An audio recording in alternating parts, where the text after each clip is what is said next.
Hi, my name is Shweta and I'm here to talk about a beautiful topic, the power of early years.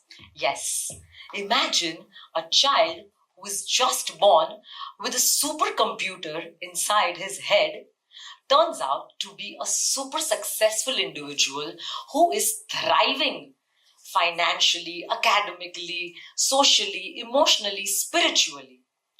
And do you know all of this is the secret behind the early years. Now, what are these early years? Generally, you would say it from 0 to 8 years. However, in the language of child psychology and neuroscience, early years would be defined as the years from 0 to 5 years. And let me take you on this journey with 5 beautiful insights right from the time that the child is born.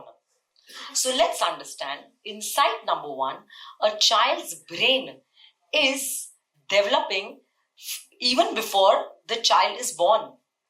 Meaning, when the bacha is in mother's womb, their brain development starts from then. And on the day the baby is born, a child's brain already has 86 billion neurons. 86 billion neurons in this brain. The neurons are basic brain cells which are waiting to be connected to each other. And now these neural connections, can you see these red lines?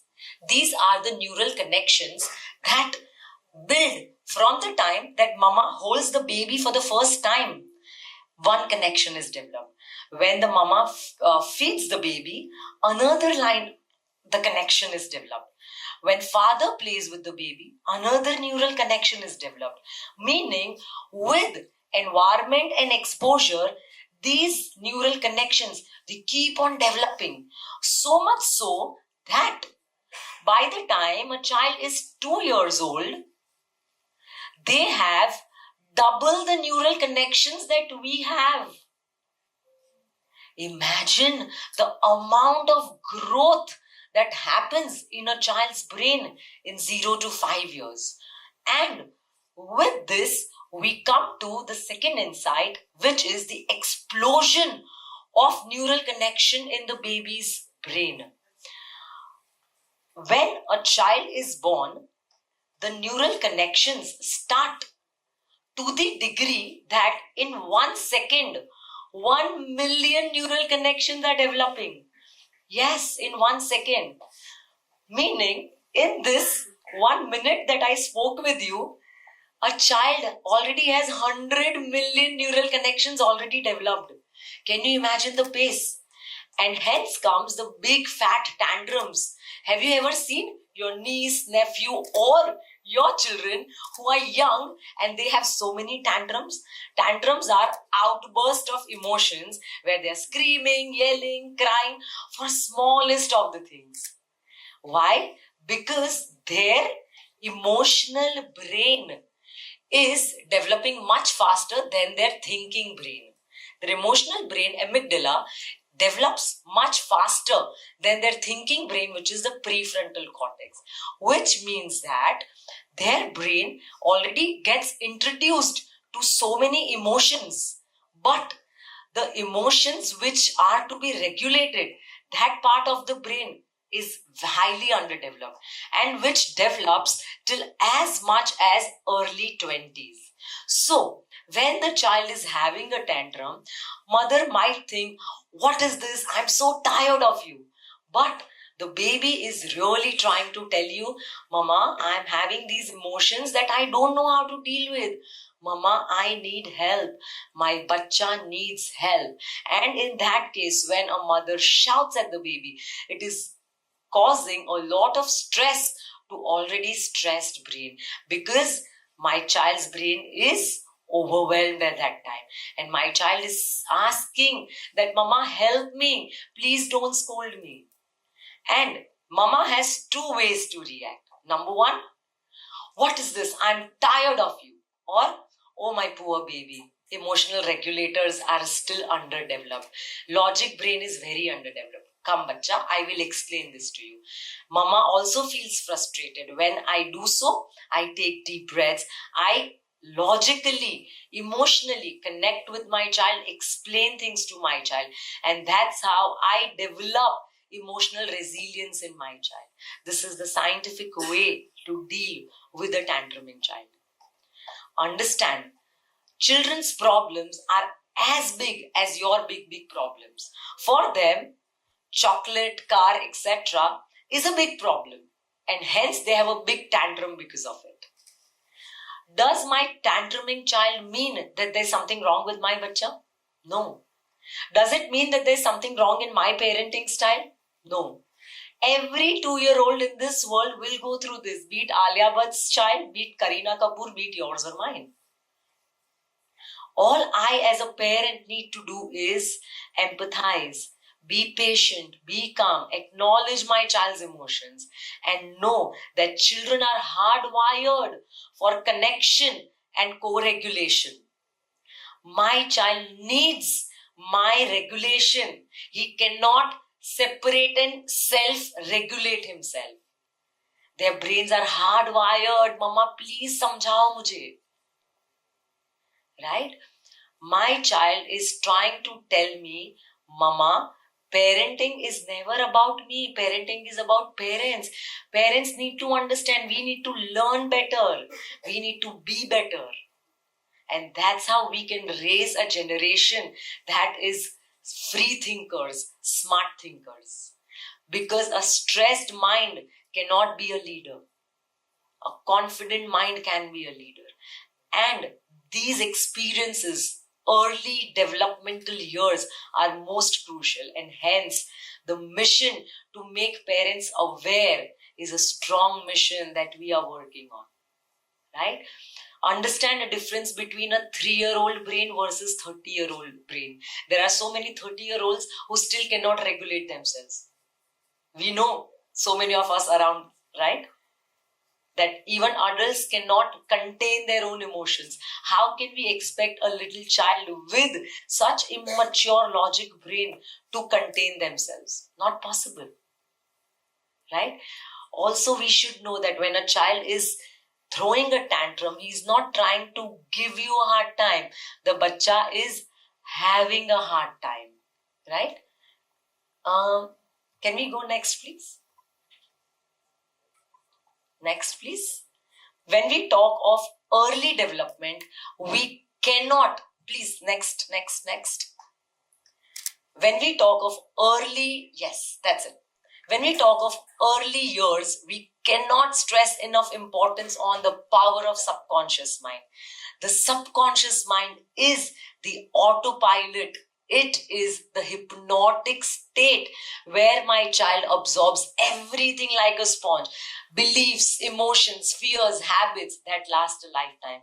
And did you know that all of you sitting here, 90% of your habits, of your beliefs were already formed in your 0 to 5 years. You are a byproduct of your early years. And do we see this elephant?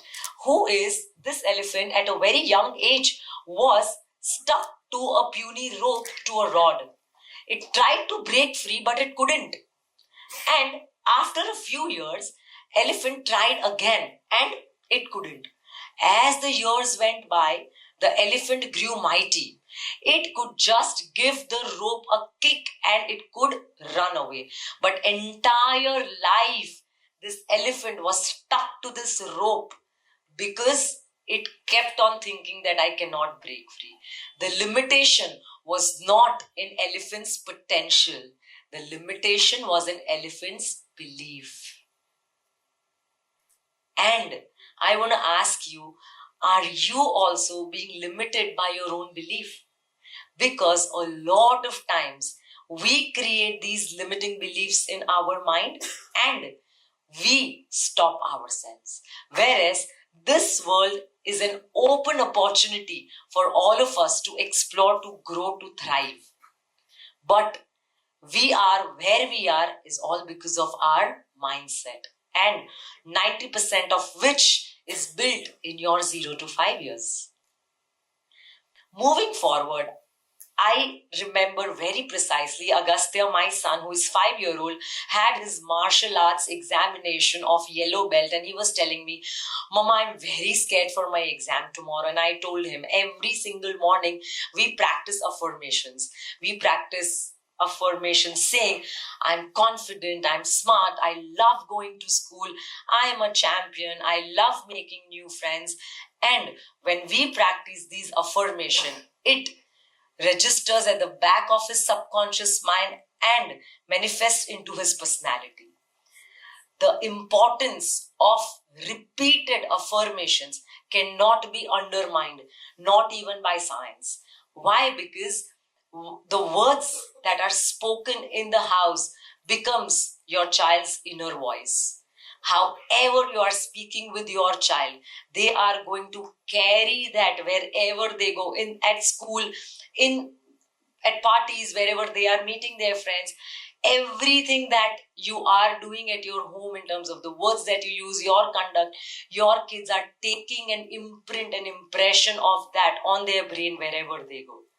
So make sure that the words that you use in your house are pure, powerful, positive, because you are shaping your child's entire life by simplest of the words that you use in your house. I remember one of my students, 5-year-old, comes and tells me, Ma'am, I'm very bad at sports. I'm like, you're a 5-year-old kid. How can you be bad at sports? Because his mother would constantly tell him, you are so clumsy, you are so bad, you are so messy. And the limitation was not in his potential. The limitation was in his belief. He was made to believe that he's clumsy, which translated into a skill that he thinks that I'm bad at sport.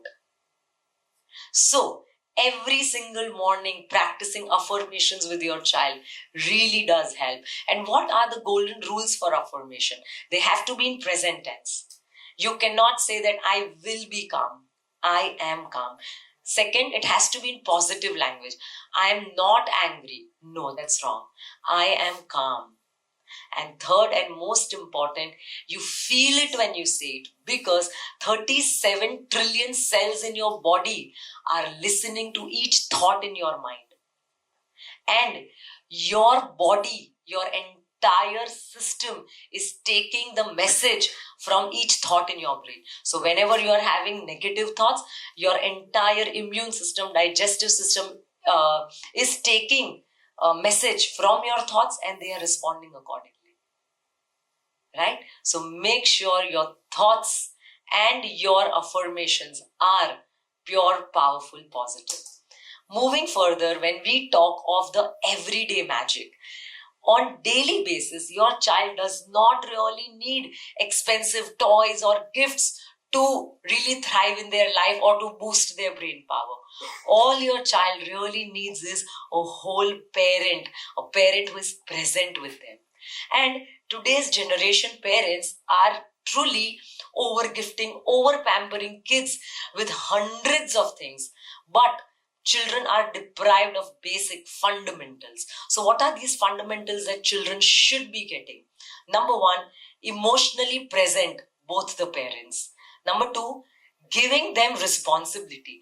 Don't do kids' work. Let them do it. Even if they're slow, even if they're messy, let them do it. Third is defined boundaries, freedom within the framework. Kids must have boundaries. Otherwise, they'll go all crazy and they'll make you crazy.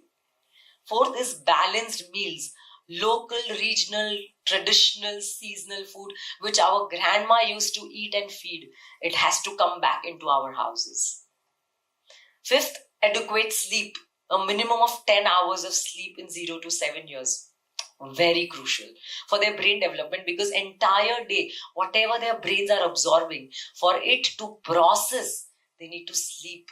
That's when everything that's happened in the day processes in their brain. Next is outdoor play. 1 hour of raw outdoor play in the garden, in the nature. Next is cognitive, creative board games, where we are having beautiful family time, we are having silly dance, we are playing music, dancing, board games, block play, we are just running around in the house, pillow fighting. That kind of environment is where my child is going to thrive. I need parents to be home at least 1 hour, that you are wholly present with your child. Next is family dinner. Have one meal together with your family, no matter how busy you are. One meal, because 0 to 7 years, you are the primary influence on your child. After 7 years, who is the primary influence in your child's life? Friends. And God forbid, if tomorrow any friend is going to influence my child with a bad habit, my child will have so much connection with the family that he's going to come and talk to me about it. So those kind of family connections, family rituals are important. And lastly, I want to talk about is, don't keep nagging your child all day. Don't do this, don't do that. Your child is going to do selective listening. He's not going to listen to you. Your child truly needs emotional connect, where my mama is my emotional coach, my guide. Every night before sleeping, I'm talking to my child, I'm explaining, Bacha, today this happened. Can we improvise on this? Do you think this was right? This was wrong? That's how you connect with your child. And what are certain overstimuli that my child's brain is being subjected to in today's age? Is number one, excess screen. Simple guidelines for screen is that do not introduce YouTube shorts or Instagram reels, because constant visual audio change every 15 seconds is making my child's brain popcorn brain. They cannot focus and concentrate because every 15 seconds there is some new stimuli coming. And my child will develop ADHD. My child cannot focus, cannot have a great attention span. Right? So having distance, low stimulation educational TV shows, watching with a guardian twice a week is great screen time guideline.